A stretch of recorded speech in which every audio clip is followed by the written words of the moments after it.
All right, you white motherfuckers, all eyes on me. This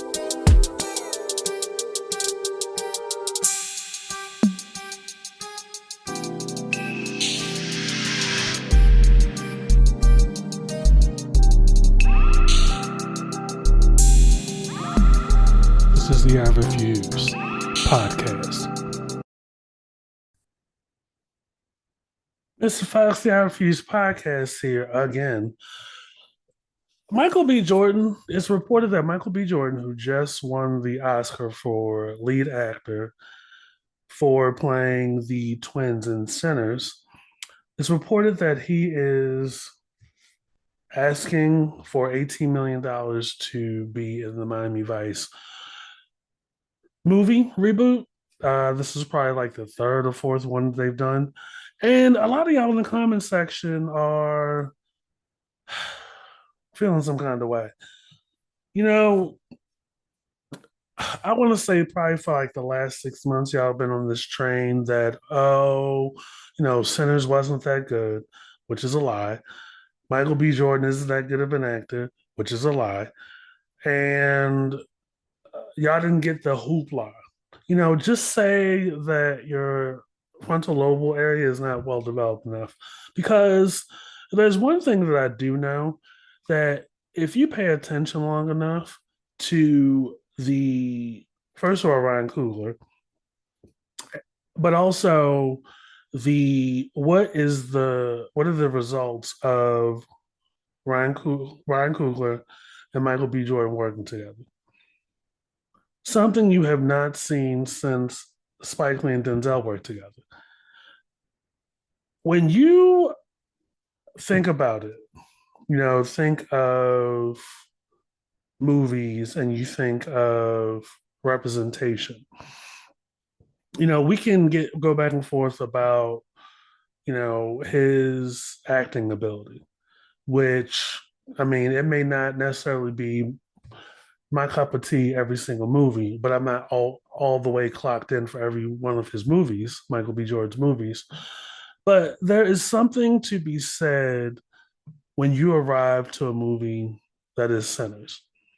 And this is before I even get to the Ryan Coogler, Michael B. Jordan formula, which has served both of them very well the last 14 years since Fruitvale Station. Typically a formula, you run the same thing too long, depending on what it is, it'll grow stale and it'll be single note at some point, as we, the audience, evolves. However, when you have a movie like Sinners that is not only attractive to the eye, but there are a lot of themes that reflect society, especially when it comes to race relations and it comes to spirituality and it comes to blues music.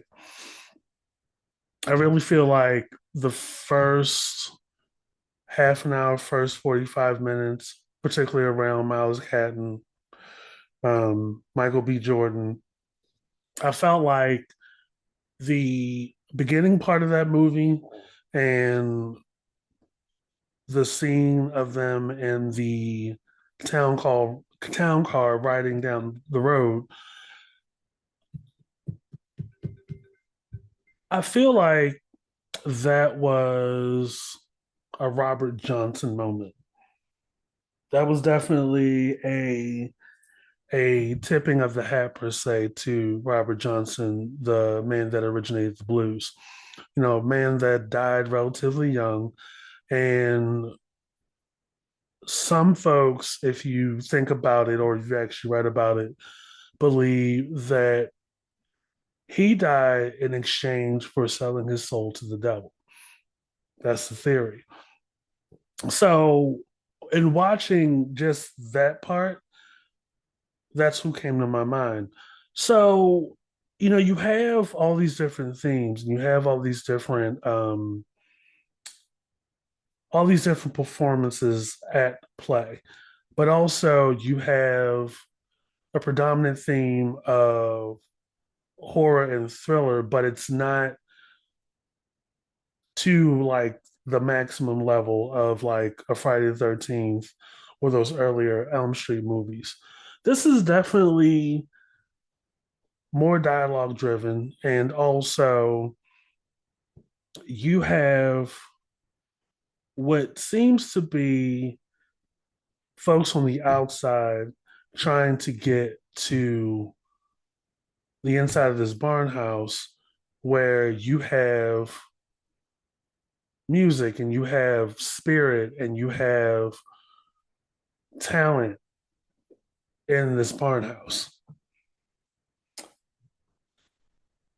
Very, very deep stuff. And when you think, and you, for some of you that should probably, I recommend a lot of you look into the history of Black music in this country, particularly blues music, rock music, which did not begin and end with Elvis.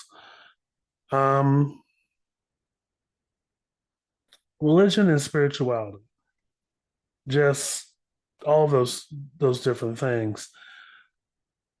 We get to a movie like Sinners that, the first watch, you're probably not going to catch everything, but by the second or third watch, you're like, oh shit.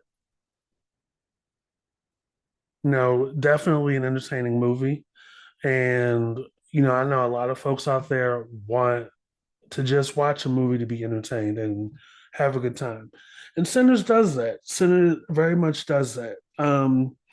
It's been said that Sinners initially the dual roles were meant for Michael B. Jordan and Jonathan Majors.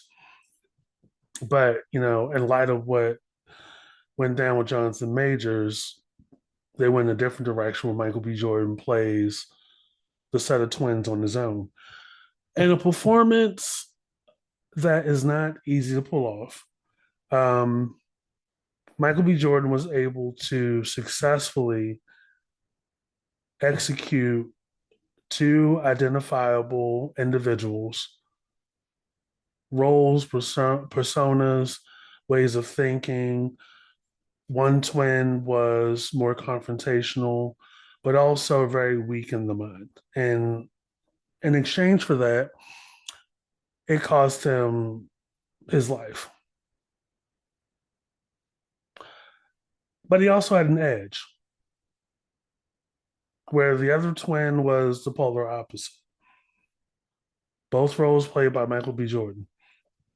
Not an easy feat. And being the lead, right? So the thing about opinions, right, is, you have some folks that are of the opinion that, there are no good movies and there are no good actors and there are no good roles for us. And then when you come across a movie like Sinners that checks off all three of those things, and other people in the industry of the machine start to take note to the point that this movie is nominated was nominated for a lot of things, multiple nominations at the Oscars alone, and not just for Michael B. Jordan, but Ryan Coogler, the lady that did cinematography, and even one or two of the supporting roles were nominated. You will probably never see that again for like another 10 years. But we also have to keep in mind that, the directors, the producers, the acting talent, they don't do it for the accolades. They actually do it because they love to be actors. They love to perform. They put a lot of work into the roles that they portray. So when you have Michael B. Jordan, who, aside from the obvious that he has been acting since he was a kid, I don't know how many years removed from The Wire, but even then, The Wire, All My Children, like the Fantastic Four, even did some stuff with Miles Teller outside of that. Michael B. Jordan is not an overnight success. And if you ask me, $18 million, shit, he should be asking for at least 20. But in the comments section, people want to, people do that thing that they always do. You know, just like when the bill comes to the table, they want to argue. What blockbusters have you been in? You're not Tom Cruise. You're not Brad Pitt. I mean, quiet as cat. Tom Cruise ain't been Tom Cruise in a minute, and Brad Pitt ain't been Brad Pitt in a minute either.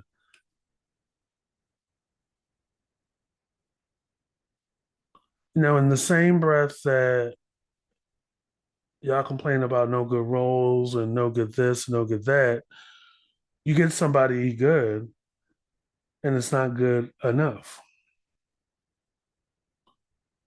And it's kind of unfair to compare a black actor to a white character actor. You know, another thing is that people have this rot in their brain that, oh, you know, they're buying awards. It wasn't even all that. It wasn't all that. Why are you still playing the album? It wasn't all that. Why are you watching Sinners for the 10th or 15th time? $18 million is a low figure.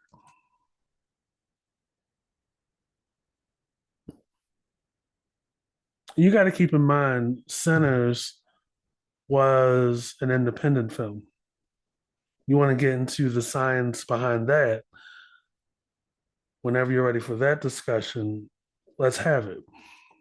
Ryan Coogler, independent director, makes his movies without the help of the machine. I touched on this a couple of episodes ago on the Refuse podcast, I believe, season 7, probably December or January sometime, as to the politics, you know, which is, you know, a pretty veiled name for, you know, favorites, those that have and those that have not. No, you have to lick ass and lick feet and kiss rings and stuff to be accepted or be embraced. Two different things, by the way. But Ryan Coogler, let's get into it a little bit.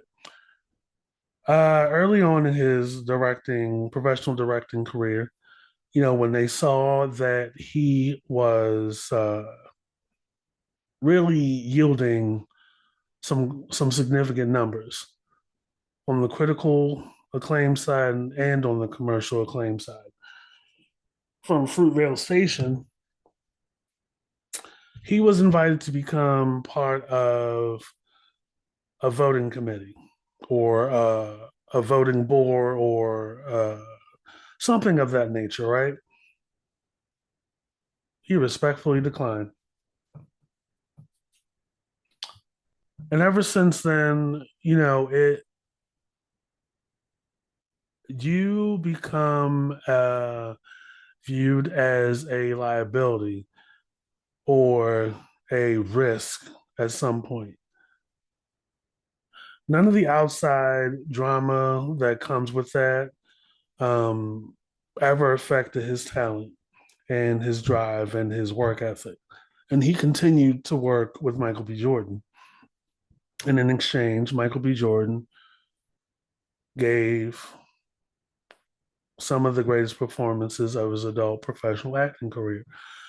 But, you know, as much or as many times as people go to see his movies, whether it's the Creed movies, Fruitvale Station, anything with Ryan Coogler attached to it, Black Panther, and the sequel.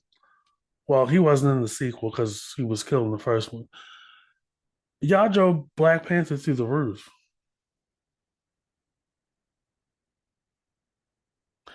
And here we are almost 10 years later.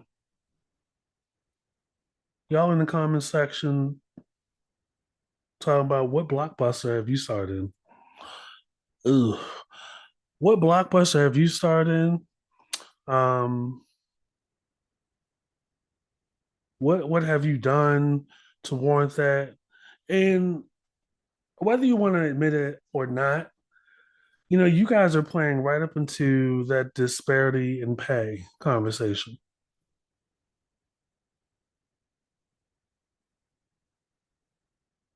And I use that dinner bill analogy because just like the dinner bill coming to the table, it's a conversation about getting paid.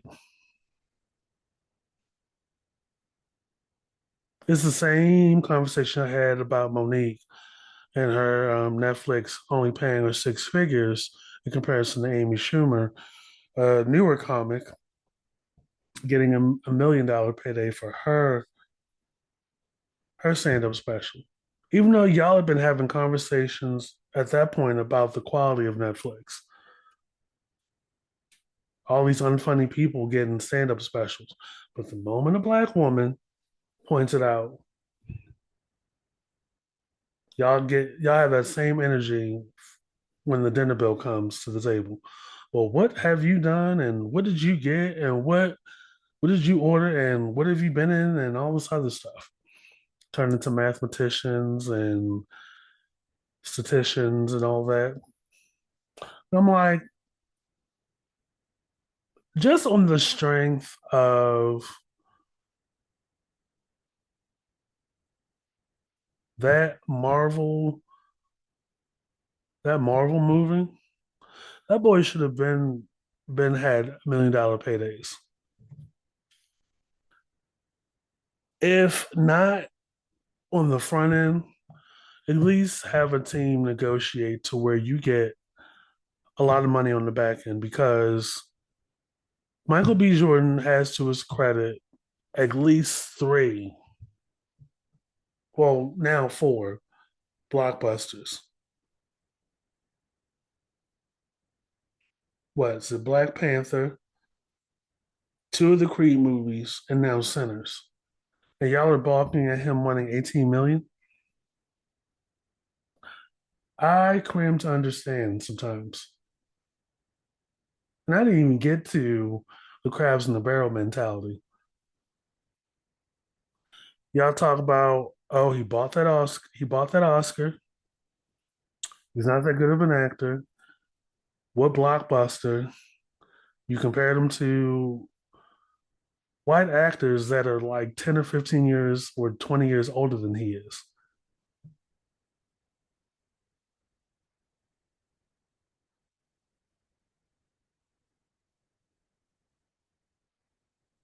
Sometimes it be your own people.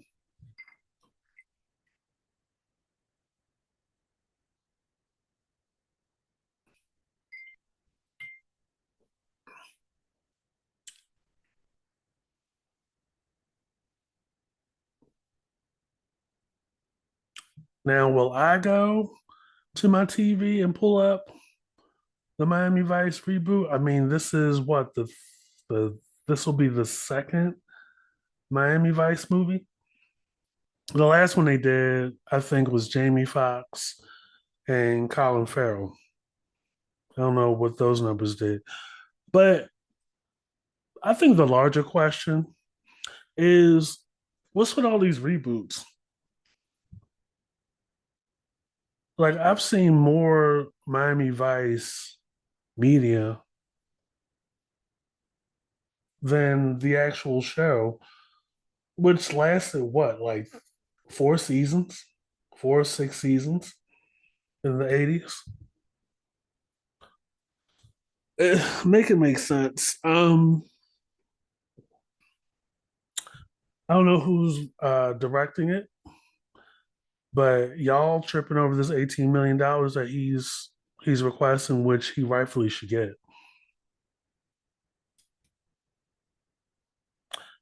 Just don't be an asshole though. I mean, if Jamie Foxx can get multi-million dollar paydays since getting his Oscar for Ray, which that movie will change your life. You know, there isn't a long list of biopics or movies that when you see them, you're like, damn, damn, that was so good. But Ray is one of them. But we got to really get into this conversation as to this line of thinking that y'all have. Like y'all put the mileage behind the movie while it's out. And I know I'm not the only one that saw Sinners more than once.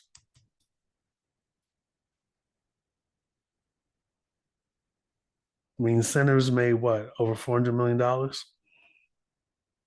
And who was the lead? Who was the lead, y'all? Who was the lead?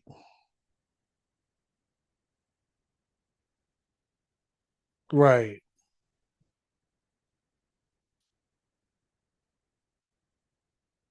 I don't know about you, but $18 million is peanuts compared to 400. I didn't even touch Black Panther yet. That was what, a billion? I think that was probably the most successful Marvel movie ever.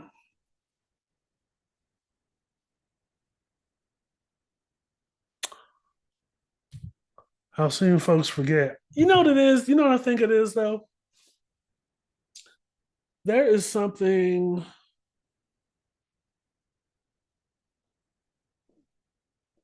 about Michael B. Jordan that is not convincing you. There's just something about him that is not convincing y'all that he is worth $18 million, despite the evidence and the movie receipts.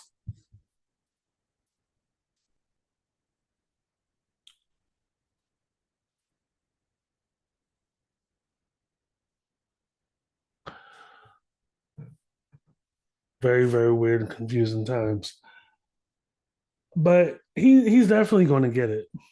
I mean, it's very smart. I mean, this is chess, not checkers, and he is going to. I would make that my new ceiling for a bit. Do a few more movies. Um, if he hasn't done it yet with his team, I would definitely make it part of his negotiation. You know, lowball the figure, the upfront pay, but definitely get some percentages off of the revenue of the movie. Probably not this one though.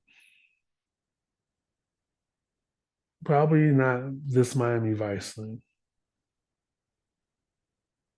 Unless unless they do this Miami Vice movie like they did the 21 Jump Street. You know, the 21 Jump Street movies, they took the framework from the TV show, but I promise you, that TV show, the 21 Jump Street TV show in the 80s with Johnny Depp and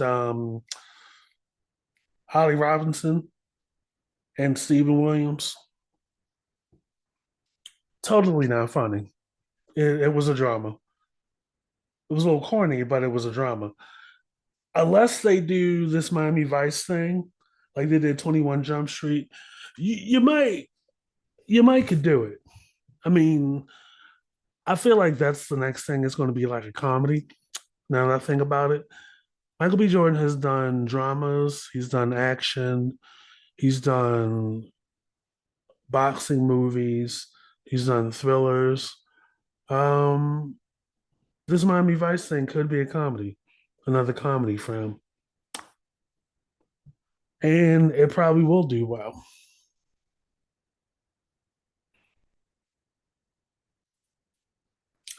And then what? It's like, oh well, what blockbusters have you done? This may very well be his fifth one. This may be his fifth one.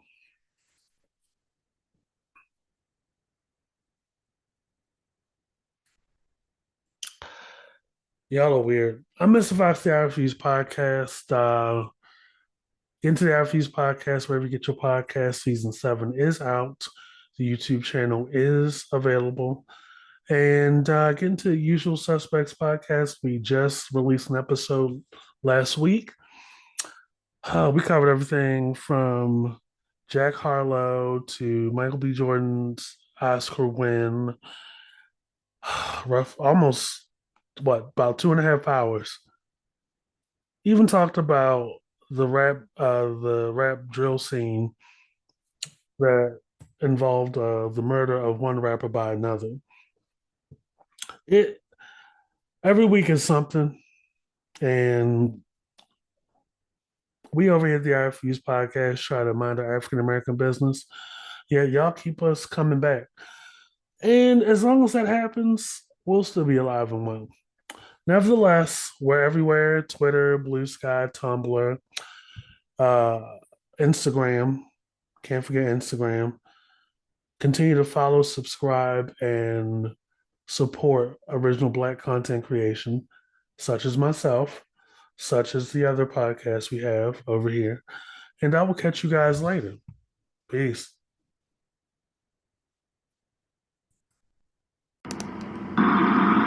Fendi, like the bag.